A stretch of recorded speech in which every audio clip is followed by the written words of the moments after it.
Mais là où je pars là, j'accepte de vivre comme les habitants du pays de Naomi. J'accepte de faire comme les habitants du pays de Naomi font. Vous comprenez? Et le pays de Naomi, c'est le tabernacle encore une fois, Seigneur. Quand tu viens ici, adapte-toi à la vie chrétienne que nous allons mener ici. Nous n'allons pas vivre une vie de désordre dans cette église.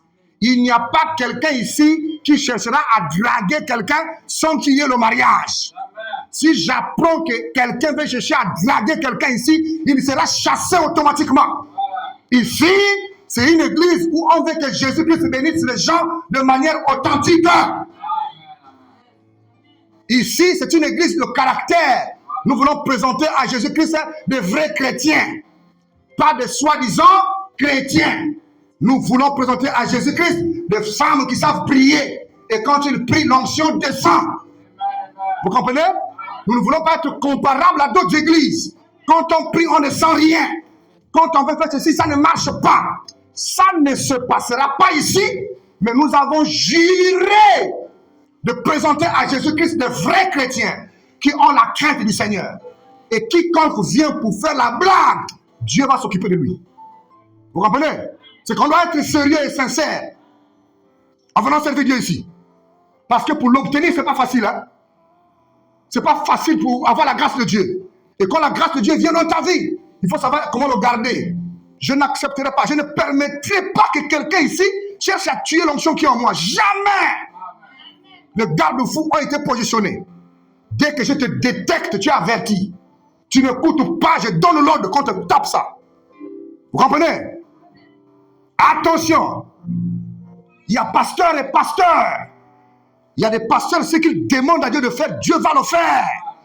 Et donc, vous devez savoir que si Dieu vous guérit ici, il vous délivre ici, il vous pardonne ici, il vous donne ce que vous voulez ici, vous ne devez pas être des espions envoyés par les gens du dehors pour chercher à attaquer le pasteur.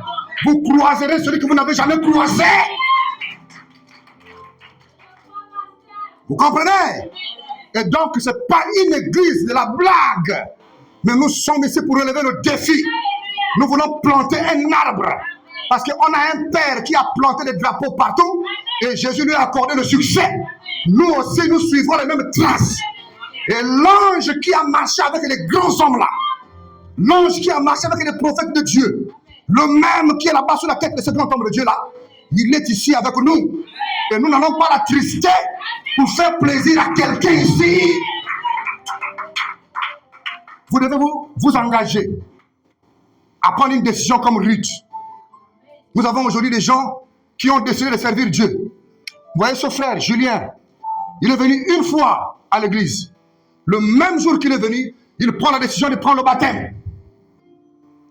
J'ai même fait semblant de dire qu'on va reporter le baptême pour la semaine prochaine. Aujourd'hui, je vais prendre le... Dieu veut quelqu'un qui doit prendre une décision automatique. Et quand tu prends une décision automatique, Dieu te bénira. Tu sais quoi? Il m'a dit ça. Il te bénira. Il vous bénira. Il y a des soeurs qui ont pris le baptême ici. Le même jour. Et ce que Dieu a dit, et ce que Dieu fera, attendant les jours qui vont suivre, vous allez voir. Et quand quelqu'un traîne de prendre une décision dans sa vie, Dieu ne lui fait pas confiance. Vous comprenez? On te présente Jésus, créateur des cieux et de la terre, donateur de tout don excellent. Entre Jésus et le monde, tu choisis qui? Bon, je viendrai après. Hein? Je pars d'abord à la maison. Jésus attend d'abord. Attends, hein? Tu sais quand est-ce que tu vas mourir? Tu sais qu'est-ce qui t'attend demain? Vous devez prendre une décision. C'est pourquoi Ruth avait pris une décision de suivre Naomi. Mais Orpa a dit, moi, je ne peux pas suivre Naomi. Je retourne dans le monde. Je retourne dans mon pays pour aller servir mes dieux. Quel était le dieu de Orpa? Du pays de Orpa. C'était le pays de Moab. Là-bas, ils pratiquaient l'homosexualité. Dans le pays là, ils pratiquaient les avortements. Dans le pays là, les deux filles de l'autre ont couché avec leur propre père. On a lu ça ici, non? Ils ont eu des enfants. Dans ce pays-là, il est permis que le père couche sa propre fille. L'inceste n'existe pas. Dans ce pays-là, la grande sœur va avec le grand frère. dans ce pays-là un désordre. Dans ce pays-là, le pasteur monte à la chair bourrée. Il cuve au moins 3 briques de barreau de valet. Il monte au niveau de la chair pour prêcher la parole. Et il est en culotte, pasteur. Dans ce pays-là, le pasteur monte à la chair, il porte un débardeur avec tous ces aisselles qui sentent derrière la chair. Dans le pays de Orpa, là-bas, chacun vient avec son sac rempli de ces trucs. Et dans le pays de Orpa, là-bas, ils font le vaudou. Il est à l'église, il est chrétien, il est communion confirmé, mais il est aussi bouddhiste.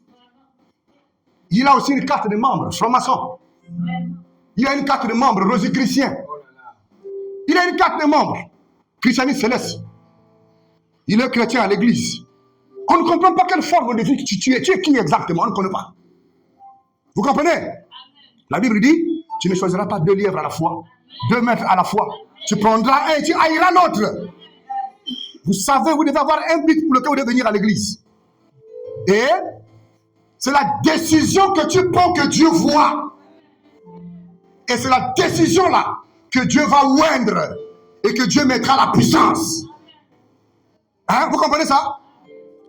Alors, Naomi a dit, Ruth a dit à Naomi, ce que tu manges dans le pays là, je mangerai ça. Ce que tu boiras là-bas, je boirai. Il a dit, là où tu mourras, moi je vais mourir. Donc Ruth a dit, comme toi tu vas mourir en Jésus-Christ, moi aussi je mourrai en Jésus. Peu importe le problème.